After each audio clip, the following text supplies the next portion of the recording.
matagutlo, matagadlaw. Adunay mga panghitabo dito sa kauluhan.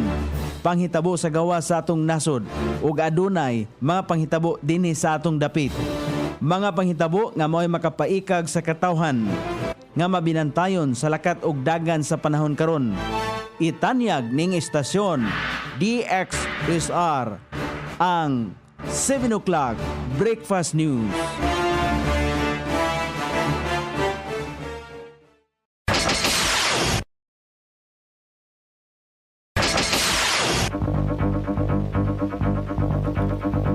Ikala, kumusta? May buntag Iligan, may buntag Mindanao, may buntag Pilipinas. Adlang Biyernes karon pitsa 20 ni buwan sa Pebrero ning tuiga 2026. Sangan sa to station manager Pastor Robin Sulapas kini ang inyong ka-isar Kabisaya Nonoy B. Ang mahatod sa hanay sa balita sa alas 7. Og karon sa uluhang tudling sa ato mga balita, food packs nga gikan sa DSWD gihatag sa apektadong mga purok sa barangay Hinaplanon. ICWS gipasabot ang proseso sa pag-ayo sa distribution pipe sa barangay Mahayahay. Kapin sa 100,000 ka mga relief items ang napanghatag na sa LGU Iligan sa mga pamilyang apektado sa Bagyong Basyang. Sa kauluhan, policy rate sa nasod mikanaog sa pinakaubos nga level sulod sa 3 ka tuig.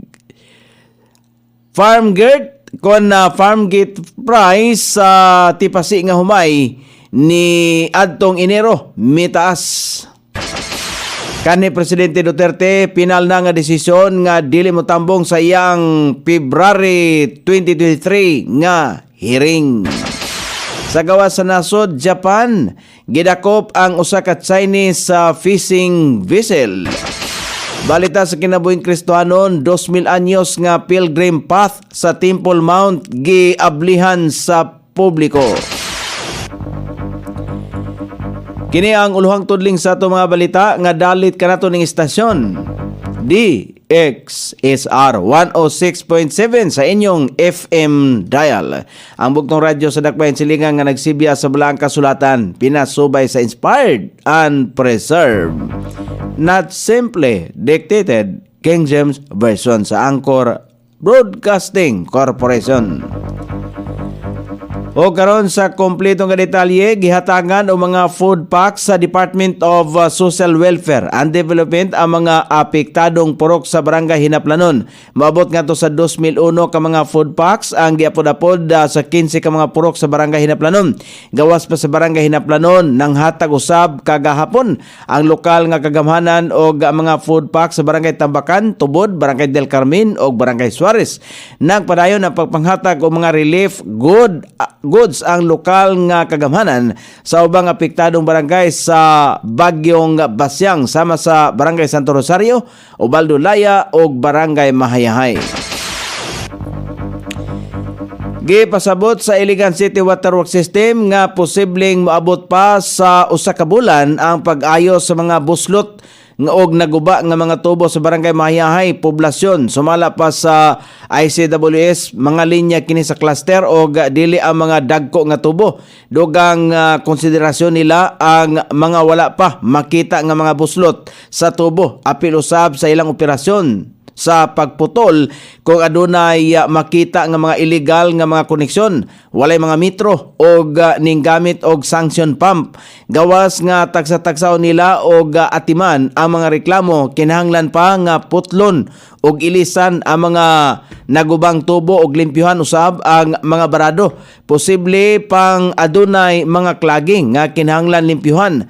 Dugang impormasyon, makasugod lang usab sila og ayo sa mga naguba nga tubo kung 85 na o ngadto sa 90% na nga hapsay na ang nason lugar. Sa pagkakaron, gibana-bana nga 75% na sa Mahayahay ang nahapsay o nalimpyuhan nga mga area. Mukabat na sa 103,552 ka mga relief items ang napanghatag direkta sa mga pamilya sa naapektuhan sa baha. Base sa data sa nga gipagawas ni Ariel Biloleraw, ang head sa Barangay Affairs Office nga maoy gitahasan sa relief operations sa Incident Management Team. Lakip sa mga gipanghatag mao ang mga mosunod: libuan ka mga food packs o ready to eat packs, mineral water, sleeping kits, mga sanina, hygiene o mothering kits, bugas, tarpaulin, kitchen seats o uban pang importanteng gamit. Direkta kini sa ni Mayor Frederick Siao nga mahatagan og relief goods ang tanang apektadong barangay. Pasalamatan sa LGU ang tanang ahensya, partner organizations o volunteer nga nagtinabangay aron masiguro nga makaabot ang tabang direkta sa mga kabalayan. Sa kauluhan, may kanaog sa pinakaubos nga level gikan ni adtong Agosto 2022 ang mga interest rates sa nasod human nga subling magtapyas ang Bangko Sentral ng Pilipinas og 25 basis points kagahapon Huwebes. Kini na ang ikaunom nga sagunson nga kahigayunan nga nagpatuman og bawas interes ang monetary board sa BSP isip kabahin sa ilahang padayon nga policy easing cycle. Gumikan sa bag-ong tapyas ana sa 4.25% na lamang ang target revenue repurchase rate, 3.75% ang overnight deposit rate o 4.75% usab ang alang sa overnight lending rate. Sumala pa kang BSP Governor Ili Remoluna Jr. gipahigayon ang maong lakang tungod kay nagpabiling kontrolado ang kinatibuk-ang paglihok sa presyo sa mga palaliton sa nasod. Luyo sa gilauman nga gamay nga pagsaka nini gumikan sa mga isyu sa supply. Nagtuo ang opisyal nga mamintinar ang kaligon sa ekonomiya sa umaabot pa nga mga tuig. Misaka ang farm gate price sa humay ni atong Enero 2026 base sa report sa Philippine Statistics Authority. Migawas sa monitoring sa naasoing ahensya nga mukabat sa 20 pesos og 10 centavos ang kada kilo sa presyo sa tipasing humay sa nakalabay nga bulan. Kapin sa 2 pesos ang pagsaka nini kumpara sa 18 pesos og 1 centavos nga presyuhan ni atong bulan sa Disyembre. Bisan pa man ini, mas ubos paghapon ang naasoing presyo kumpara sa farm gate price ni atong Enero 2025. Medyo misaka usab ang presyo sa regular milled rice ni atong unang bahin sa Pebrero kumpara ni atong bulan sa Enero. Base gihapon sa datos sa Philippine Statistics Authority, mitaas og 4.1% ang presyo gikan sa kani 43 pesos og 75 centavos sa kada kilo paingon sa kasamtangang 45 pesos ngadto sa 54 centavos ang kada kilo. Apan kung ikumpara sa kaparihong bulan ni atong nakalabay nga tuig, mas ubos ang average price karong tuiga kumpara kaniadto nga maabot sa 47 pesos og 77 centavos ang kada kilo sa presyo sa regular milled rice.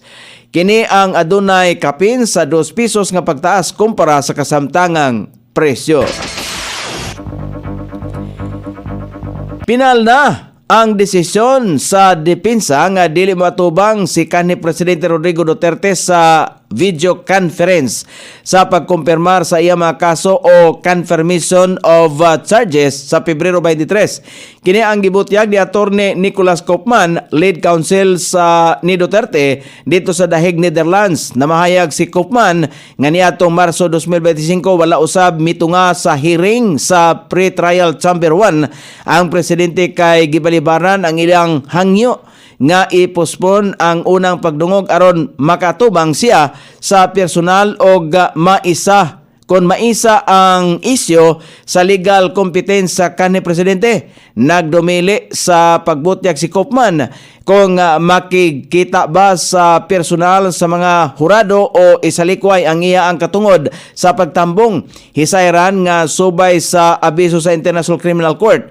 Ang hearing ipahigayon gikan sa alas 10 sa buntag hangtod sa alas 3 hapon oras sa dahig kon alas 5 sa hapon hangtod sa alas 10 sa gabi oras sa Pilipinas sa pre-trial chamber 1. Atol sa pagdungog ang prosecution, depensa o mga abogado sa mga biktima hatagan o gikatakdang panahon sa pagpresentar sa ilang mga argumento. Ang confirmation of charges mao'y magtumbok kung aduna ba'y igo nga ebidensya aron ipadayon ang kaso sa trial chamber.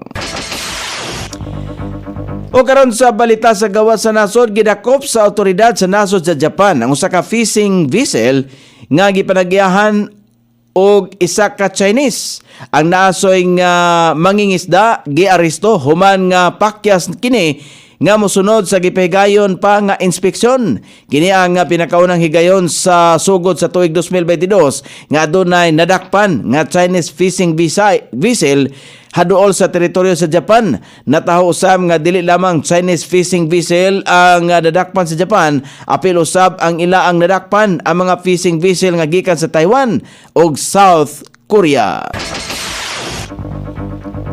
O karon sa balita sa kinabuhing Kristohanon, gibalibaran kon giablihan sa Israeli government ang 2,000 anyos na nga pilgrim path sa Temple Mount sa Jerusalem sa nasod sa Israel. Ang nasod pilgrim path muagi gikan sa Pool of Siloam hangtod sa Temple of Jerusalem. Bisan pa man sa isyu kabahin sa Israeli-Hamas war ug ang uban pang Palestinian settlement sa West Bank, walay nakita nga rason ang gobyerno sa Israel aron dili kini ablihan ngadto sa publiko. Tungod dinhi andam na ang naasong lugar ngadto sa mga Kristohanon o Hudyo nga magpahigayon og pilgrimage sa lugar. O karon sa kahimtang sa pagbanabanat sa dagat sa panahon, ang Sierra Line paday makaapektar sa eastern section sa Visayas ug ingon man sa Mindanao. Northeast monsoon makaapektar sa Luzon. Ang Caraga, Davao Region, Northern Mindanao, Suksargen, BRMM, Eastern Visayas, Sulu, Cebu, Bohol, Cagayan Valley, Bicol Region, Apayao, Kalinga Mountain Province, Ifugao, Aurora, Quezon, ubang bahin sa Mindanao, Metro Manila, ubang bahin sa Luzon, ubang bahin sa Visayas, ang makasinati paghapon o madag-umon nga kalangitan karong adlaw. Inubanan sa patak-patak nga mga pagulan. Ilabi na panahon sa kapunon, kini epekto sa Sierra Line, Northeast Monsoon o Easterless. Sukod sa temperatura din sa dakbayan siligan, ang kabugnaon ana sa 22 ug ang kainiton musangko sa 31 degrees centigrado. Ang adlaw misilang kaganiya sa alas 6:18 ug musahop unya sa alas 6:02 sa sayong takna sa kagabion. Inyong nabati ang kinatibuk ang hanay sa balita sa alas 7 nga dalit kanato ning istasyon DXSR 106.7 sa inyong FM dial. Ang bugtong radyo sa dakbayan siligan nga nagsibya sa balang kasulatan pinasubay sa inspired and preserved, not simply dictated King James Version sa Anchor Broadcasting Corporation. Sangan sa tigsuat sa atong balitang international ug sa kinabuhing Kristohanon, Pitjan sa balita lokal Coney Island. Sa ato station manager Pastor Ruben Sulapas. Kini ang inyong KSR Kabisaya Nonebe. Magpasalamat ug mingon. Maayong buntag, Iligan.